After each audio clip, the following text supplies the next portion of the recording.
Donc, comment vous dire que pour le match retour au Bernabeu, on va devoir sortir le grand jeu. Même si c'est pas le meilleur Bayern des dernières années, on a vu qu'en Ligue des Champions, c'est une équipe capable de se surpasser. Le Bayern de Munich, c'est pas Dortmund, c'est pas l'Atlético, c'est pas une équipe qui va renoncer à son football. On peut jouer au football. Arrêtons de subir. Punissons notre adversaire. Imposons notre jeu. Quand je regarde l'historique de Tourelle face au Real Madrid avec le PSG et Chelsea, il arrive toujours à poser problème au Real Madrid. Donc pour moi, je vois le Real passer.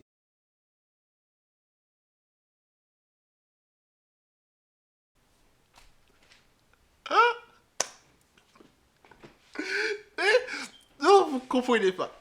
Vous comprenez pas.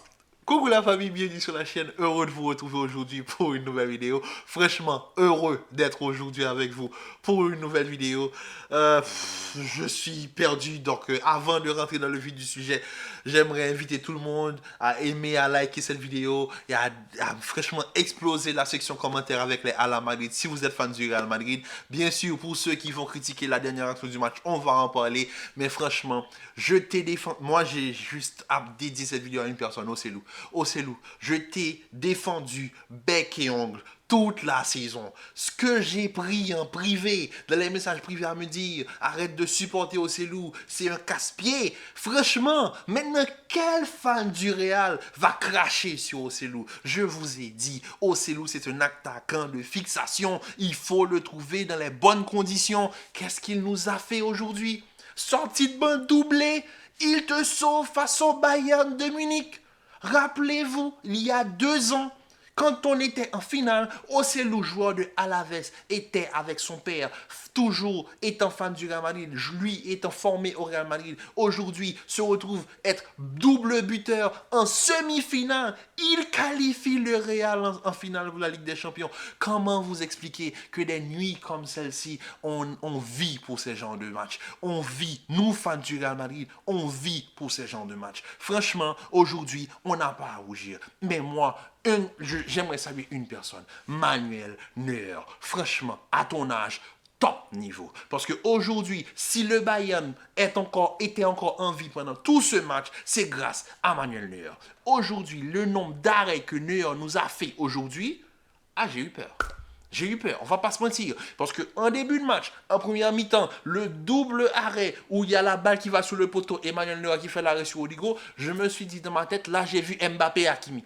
J'ai vu Mbappé Hakimi. Je me suis dit, oh non, non, non, non, non, pas à nous, pas à nous, pas à nous, pas à nous, pas à nous. En plus de ça, aujourd'hui, on a décidé de jouer au football. On a décidé de jouer au football. On a décidé d'imposer notre rythme à l'adversaire. Et qu'est-ce qui arrive? On se fait punir par Alphonso Davies. Peut-être futur néo-madrilène l'année prochaine, il vient, lui, gaucher, rentrer sur son pied droit, enchaîner Lounine d'une frappe du doigt, franchement inatteignable pour n'importe quel gardien dans le monde. Petit filet, tous ceux qui ont joué au football savent très bien ce que je veux dire par ballon, petit filet, il n'y avait rien à faire. Il ne pouvait rien faire.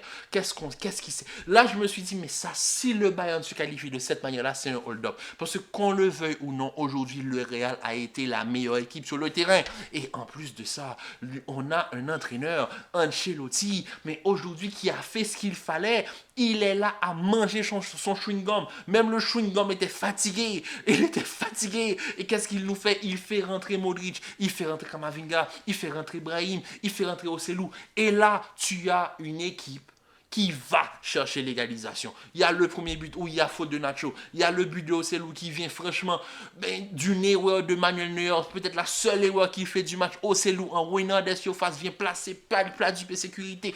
Il met la balle là où il faut.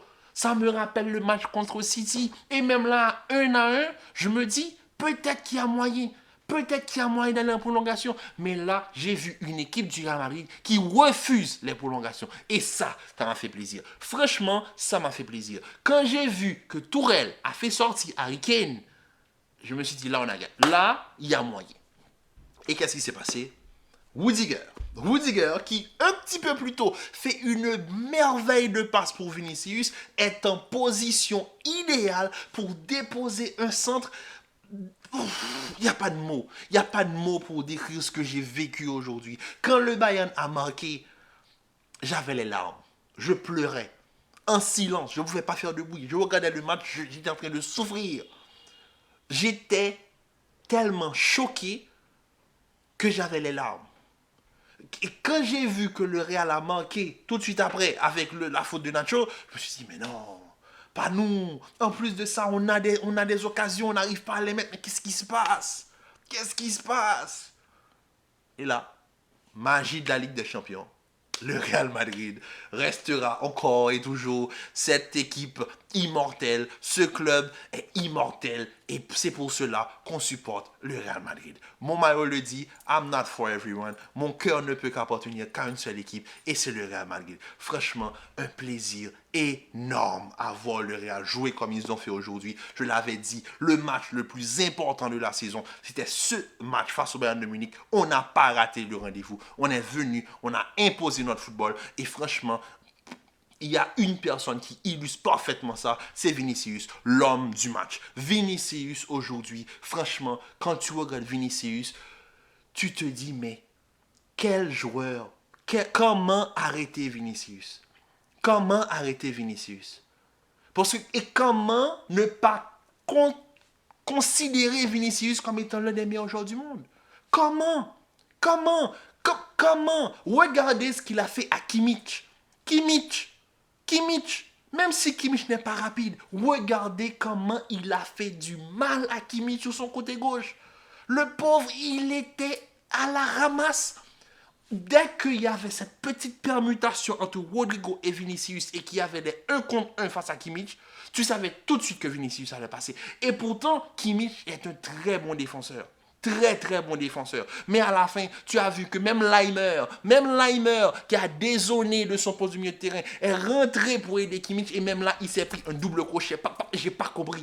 Vinicius est trop fort. Les dribbles qu'il arrive à faire à l'arrêt. Quand tu vois Vinicius jouer de cette manière, quand tu vois Rodrigo jouer de cette manière, tu te demandes, mais pourquoi on va chercher quelqu'un d'autre pour jouer sur le côté gauche? Mais vous comprenez pas je perds mon latin avec cette équipe. Franchement, vous comprenez pas. Vous comprenez pas le plaisir que c'est d'être supporter du Real Madrid. Oui, on souffre beaucoup parfois dans certains matchs, mais franchement, le plaisir après une rencontre de Ligue des Champions aussi disputée de la part des joueurs du Real Madrid, il n'y a qu'une seule chose à dire, c'est merci. Merci à Rudiger, merci à Nacho qui est sur 2 top rencontres. Franchement, le match face à Cadiz et le match aujourd'hui face au Bayern de Munich, les interventions sont propres, il n'y a rien à dire. Chouameni devant la défense, stabilité, sécurité. Toni Kroos, 95% de passes réussies. 95%. Est-ce qu'on a déjà vu un joueur ayant une telle qualité de passe? Franchement, j'ai jamais vu un milieu de terrain. Et pourtant, j'ai vu des Pirlo, j'ai vu des Marcos Senna, j'ai vu des grands joueurs, des Gilberto Silva, des Roberto. On a vu des grands joueurs, des Zinedine Zidane. Mais là, Toni Kroos, tout en étant sobre dans son jeu, pas trop de gestes techniques, pas trop de gris-gris. Un joueur qui est toujours serein. 95% de passes réussies. Qu'est-ce qu'on peut dire de plus? Le gars est arrivé à un âge où tout le monde se dit que Toni Kroos, que tous les chroniqueurs, certains, ils vont savoir de qui je parle, mettaient Toni Kroos et Luka Modric au placard. Regardez ce qu'ils ont fait aujourd'hui. Luka Modric qui rattrape Pavlovic, même si on est d'accord que Pavlovic avait des crampes, mais Luka Modric qui met une vitesse à Cancelo lors du Classico. Luka Modric a 39 ans. Toni Kroos, à son âge, 95% en semi-finale de Ligue des Champions. Mais vous comprenez pas, cette équipe est trop forte. Carvajal qui a donné sa vie. On a vu aujourd'hui, Musiala a fait face à Carvajal, ça n'a pas été la même chose. Vasquez à l'aller, oui. Carvajal au retour, c'est pas la même chose. Carvajal, c'est un mort de faim. Regardez comment il est allé chercher des ballons. Il se bat jusqu'à la dernière seconde. Et ça fait plaisir. Franchement, le Real Madrid est immortel. Et franchement, j'ai qu'une seule chose à dire. Merci à cette équipe. Merci à Florentino Pérez. Et tout en sachant que c'est que le début d'une nouvelle génération. Quand même, quand vous prenez en considération cette génération du Real Madrid, à cette jeunesse-là, tu te dis que il est possible que le 1er juin, Vinicius, à son âge, remporte déjà 2 Ligues des Champions. Rodrigo, 2 Ligues des Champions. Toni Kroos, Nacho, Modric, Cavani, 6 Ligues des Champions. 6. 6. Kinsey, 6. C'est bizarre. Non, 6 Ligues des Champions. Il n'y a que Paolo Gento, ancienne légende du Real Madrid, qui en a 6. 6. Nacho, si le Real Madrid remporte la Ligue des Champions, quittera le Real en étant le joueur le plus titré de l'histoire de l'équipe. C'est une génération qui s'en va, une autre qui est déjà établie, mais établie avec d'une manière, tu te dis, mais c'est une domination qui fait peur. Qui fait peur. 3 ans. En 3 ans, au Real Madrid, Camavinga est peut-être sur la route de remporter 2 Ligues des Champions. Il y a des équipes qui sont là depuis la nuit des temps, qui n'arrivent même pas à avoir une Ligue des Champions. Ils en ont 2. Modric et Cavani et Nacho, ils vont en avoir 6 si le Real remporte la Ligue des Champions. Et tu te dis, mais franchement, cette équipe, vous voulez faire quoi? Vous voulez faire quoi avec une génération qui arrive, des gars qui sont là, mais Brahim Diaz, son entrée est exceptionnelle. Le gars, l'année dernière, au Milan, s'est fait semi-finale avec le Milan. Cette année, il est avec le Real en semi-finale et il va en finale cette fois-ci pour peut-être sa première Ligue des Champions. Mais c'est une équipe exceptionnelle. Exceptionnel. Maintenant, ceux qui viennent dire que le Real n'a pas de neuf, j'aimerais vous voir aujourd'hui. J'aimerais voir j'aimerais voir la face de ceux qui ont critiqué Ocelou toute la saison. Moi, je lève la main. J'ai été celui qui l'a défendu toute la saison. Même quand il a fait des mauvaises choses, je lui ai dit que Ocelou, c'est un attaquant de système. Quand Ocelou rentre aujourd'hui, le Real ne joue plus en 4-1-2-1-2. Le Real joue en 4-3-3. Et quand tu as des 4-3-3 avec des ailiers, Ocelou se trouve dans la surface, tu peux le trouver. Et franchement, c'est ce qu'il fallait faire aujourd'hui. J'ai pris un plaisir fou. On va revenir sur ce match demain, parce qu'aujourd'hui, c'est franchement, on sort du match, il y a encore l'euphorie, on n'arrive pas encore à redescendre. On va, bien sûr, je sais qu'il y a certains sur une certaine chaîne qui sont en train de démolir l'arbitrage, et moi, je vous avais dit que je vais revenir sur en fin de vidéo. Je respire. Comprenez une chose, ce trio d'arbitres polonais, c'est l'un des meilleurs corps arbitral européen et même du monde. Il y a une erreur qui a été faite, effectivement, c'est le fait que l'arbitre juge de ligne lève son drapeau, qui pour moi n'est pas acceptable, et que Simon Massignac, arbitre aussi expérimenté, suive l'intention de son collègue et de siffler juste avant que Delict tire le ballon. Et moi, pour ceux qui disent Real Madrid, je vais juste revenir. Rappelez-vous le match face à Valence, quand il y a corner et qu'on ne laisse pas tirer le corner au Real Madrid. Rappelez-vous. Le but de Bellingham qui fait gagner le Real face à Valence, le but a été annulé parce que l'arbitre a sifflé tandis que le ballon était encore en jeu. En plus de ça, sur phase offensive. Donc, il n'y a pas que le Bayern. Je peux comprendre la frustration des fans du Bayern. Je ne vous critique pas. Et je trouve aussi que l'arbitre a fait une erreur.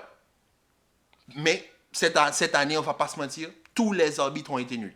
Il y a eu des erreurs d'arbitrage de partout. Donc, pour les fans du Bayern, on peut comprendre la frustration. Ne vous inquiétez pas, on a été victime aussi en Liga. Donc, on peut le comprendre. Mais moi, ceux qui vont faire un tas de ça, là, non. Parce que le Real aussi a été victime de l'arbitrage cette année. Mais moi, j'ai juste une chose à dire. Merci. Et Thomas Tuchel, franchement, j'ai été critiqué, mais je te dois un respect énorme. Je l'ai déjà dit, Thomas Tuchel, c'est l'un des entraîneurs qui pose toujours le plus de problèmes au Real Madrid. Cette image avec Florentino Pérez où il est en larmes, etc., je peux le comprendre. L'arbitre, je pense que la décision sur la dernière action aurait dû être... Parce qu'on ne va pas se mentir, si l'arbitre ne siffle pas, la défense défend beaucoup plus durement. On a vu qu'il y avait un laxisme et là, Louni n'a même pas plongé. Parce qu'ils avaient déjà entendu l'arbitre siffler, donc c'était pas la peine de défendre, au fait. Donc l'erreur vient de l'arbitre, juge de ligne. Pour moi, c'est une erreur d'arbitrage. Mais bon, on reviendra sur ce match demain. Franchement, la famille, merci. C'est exceptionnel. Donc, je vous dis à demain pour une nouvelle vidéo. Commentez, likez, partagez. Restez en paix, en santé. À la Madrid... Je ne peux pas y croire. On arrive encore en Ligue des Champions, en finale de Ligue des Champions, doublé de Ocelou. Franchement, c'est le Real Madrid.